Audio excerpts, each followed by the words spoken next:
माननीय सभासदों, माननीय उप सभापति जी, माननीय सदस्यगण, राष्ट्रपति जी के अभिभाषण पर चर्चा के पूर्व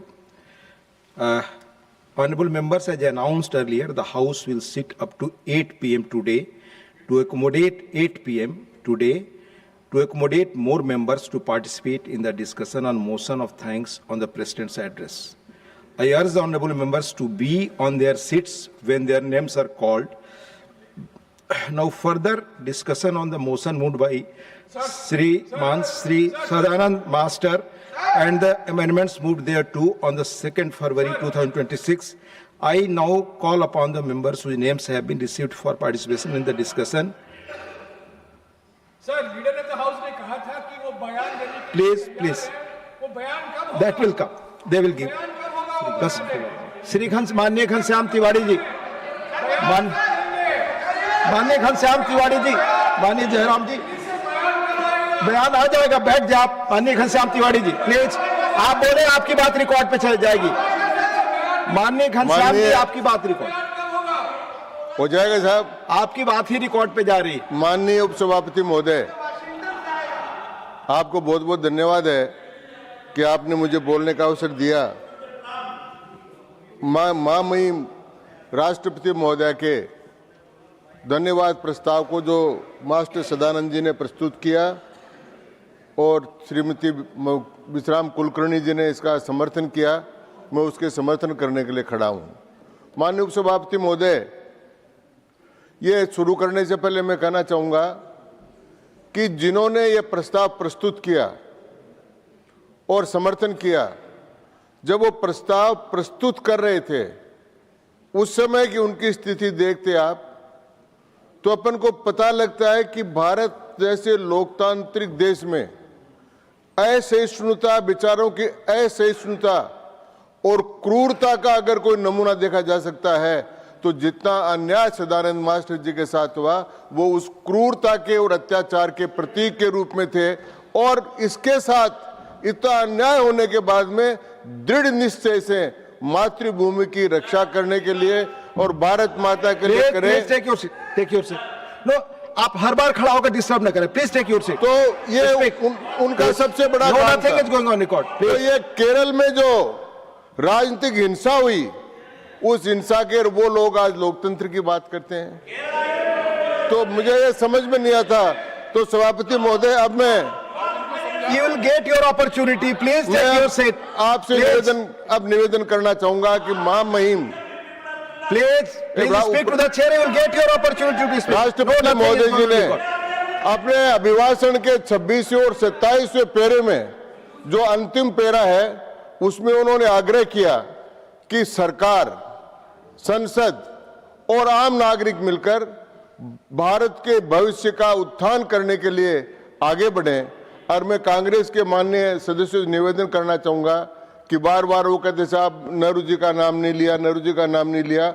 इस बार अभिभाषण के पृष्ठ 26 पर पंडित जवाहरलाल नेहरू जी का भी, महात्मा गांधी जी का भी, सबका नाम इस राष्ट्र के योगदान में लिया है।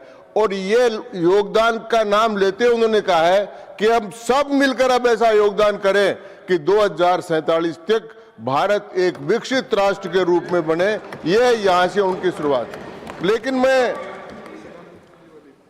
सभापति महोदय, मैं बात करना चाहूंगा कि इसके पहले जब विचार विमर्श शुरू हुआ तो विचार यहां पर आ गया। कांग्रेस के बहुत वरिष्ठ नेता माननीय दिग्विजय सिंह जी बोले, संजय सिंह जी बोले कि विचारधारा क्या है। बात विचारधारा पर आ गई। तो विचारधारा पर आई तो मैं कहूंगा कि इसी अभिभाषण में विचारधारा प्रतिबिंबित होती है। हमने कहा कि 350वीं शहीदी दिवस गुरु तेग बहादुर जी का, उसका इसमें वर्णन है। बिरसा मुंडा जी का 150 वर्षगांठ का इसमें वर्णन है। प्रधानमंत्री जी खुद रविदास जी की जयंती पर वहां जालंधर गए। अहिल्याबाई होलकर की 300वीं जयंती हमने सब जगह मनाई। ये विचारधारा प्रतिबिंबित करती है कि हम किस विचारधारा को प्रतिनिधित्व करते हैं। इसमें कोई छुपाने की बात नहीं। और ये जो विचारधारा है, ये विचारधारा कहां लेकर जाती, ये मैं आपसे कहना चाहता हूं। एक बात कही गई यहां कि विचारधारा की हत्या करनी है। किस विचारधारा की हत्या करनी है आपको?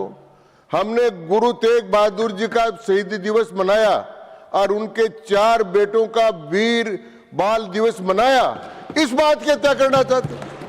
हमने बिरसा मुंडा जी को, भगवान बिरसा मुंडा को, आदिवासियों के योगदान का स्मरण किया, इस विचारधारा की हत्या करना चाहते। हम रविदास जी जो संत थे, प्रधानमंत्री तुरंत बजट के बाद वहां जाकर उनके जन्मदिन पर गए, अनुसूचित जाति के महान संत को हम श्रद्धांजलि देने के लिए। वैसे जात ने पूछो साधु की, पूछ लीजिए ज्ञान। तो हमने जात पात पर विश्वास नहीं करते, लेकिन इस बात पर वो गए हुए थे। लेकिन उनको अगर एक बात का दुख था, वो अगर 30 तारीख है, मार्टियर्स डे है, महात्मा गांधी की हत्या हो गई, सबको दुख है। कोर्टों ने फैसला कर दिया, माननीय हमारे नेता नड्डा साहब ने सारा विस्तृत कर। लेकिन मैं कहना चाहूंगा कि हत्या कब हुई?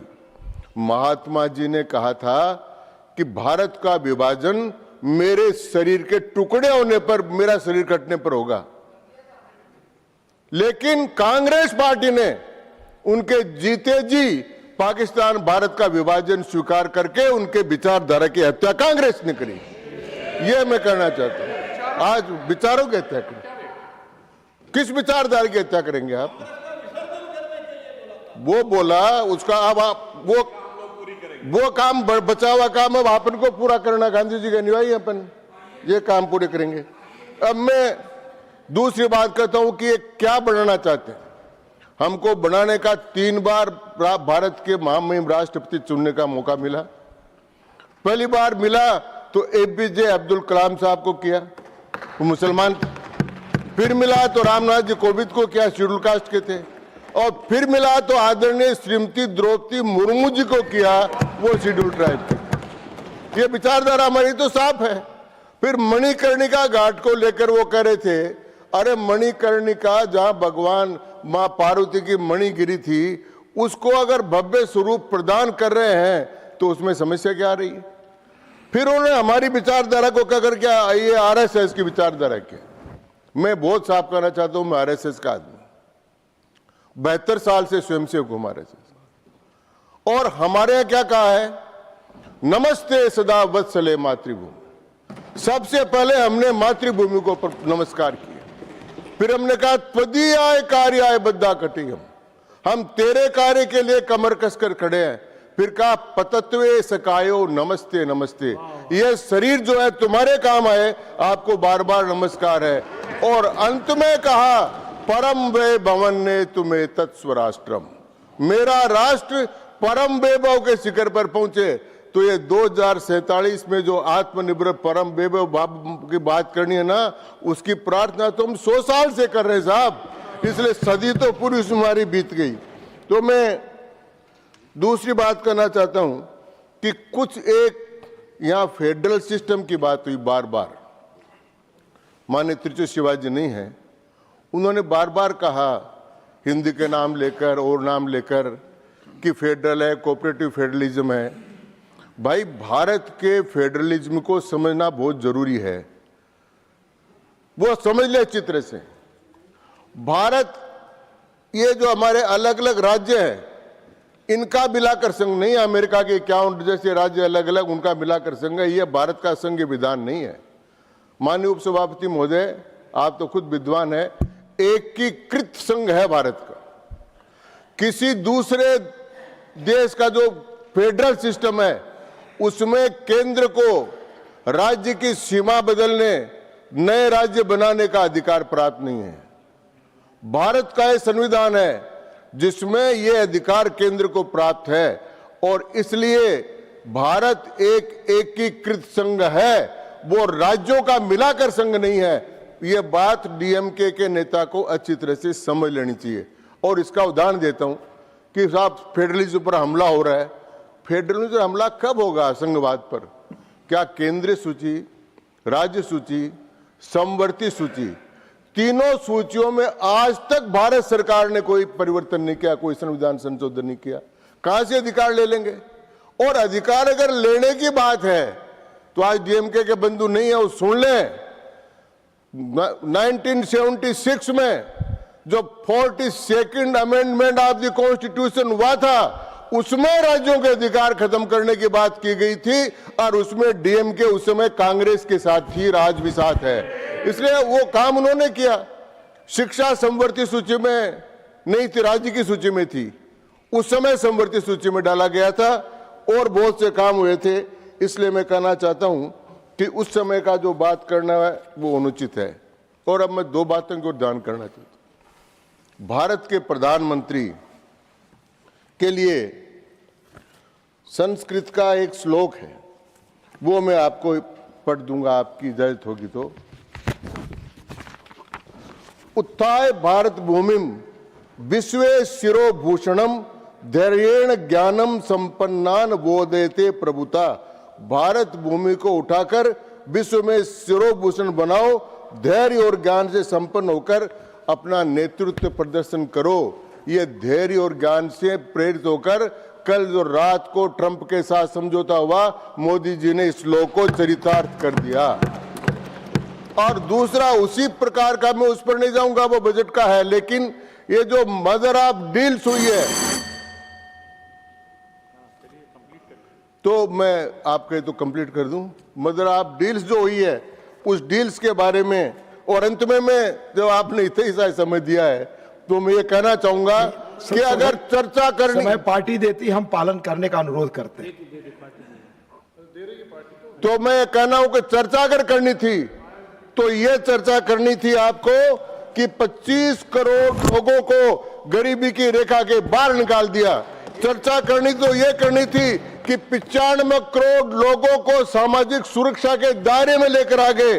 चिंता करनी तो यह करनी थी कि 6,75,000 करोड़ डायरेक्ट ट्रांसफर में रुपए चले गए लोगों के पास। चर्चा करनी तो यह करनी थी कि 4 करोड़ पक्के घर बनाए और 32 साल में सिर्फ 1 लाख बने। ये सारा काम जो किया, ये काम है भारत को 2047 को परम वैभव पर ले जाने के लिए। और इसके लिए मैं माननीय प्रधानमंत्री मोदी जी का अभिनंदन करते हुए धन्यवाद, मैं इस प्रस्ताव का समर्थन करता हूं। धन्यवाद बहुत बहुत।